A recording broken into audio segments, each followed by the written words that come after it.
Sieur dégorging plant was created in the second half of 2011.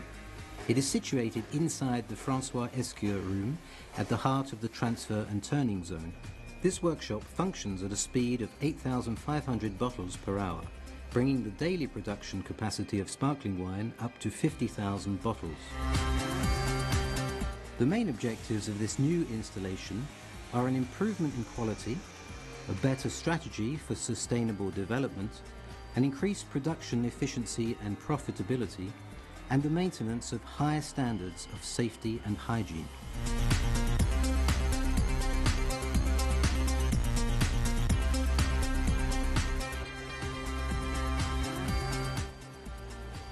At the workshop entrance, the cases arrive with the bottles sur pointe, that is to say upside down, having come from the turning zone. They then enter a robot unit which freezes the bottlenecks. The first robot removes the bottles from the turning cases and places them onto 4 trays, creating a buffer stock prior to freezing. At the center of the equipment, a second robot is responsible for lifting the unboxed bottles onto the trays of 2 freezing pools, situated at each side of the unit base. In these pools, the bottlenecks are immersed in a food-quality monopropylene glycol, which freezes part of the bottleneck, trapping the yeast deposits from the secondary fermentation in the bottle. After 10 minutes, freezing is completed. The robot recovers the bottles for them to drain above a movable glycol recuperation unit, then placing them onto a temperature maintenance tray. From this tray, 2 suction arms place the bottles onto the production line conveyors and take them to the degorging room.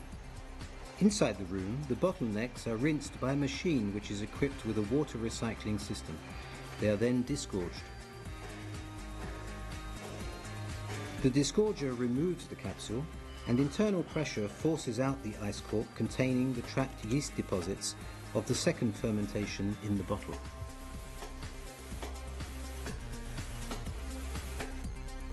The next stage is called the dosage. This step is crucial as it determines the definitive organoleptic profile of the finished product. Firstly, a small quantity of wine is extracted to allow the injection of a drawing liquor. And finally, the fluid level in the bottle is re-established. The bottles will then be inerted by a jetting machine, which injects a small drop of wine into the bottleneck. By this procedure, a buffer of carbon dioxide mousse is created in the neck, protecting the wine from the oxygen contained in the ambient air. The bottles may now be corked. To guarantee the best conditions for corking, the corks are heated at their center by microwaves and cleaned of dust by an ionizer, allowing the finest dust particles to be vacuumed away before corking. Then, the bottles receive their wire cap and are shaken to ensure the mixing of the drawing liqueur.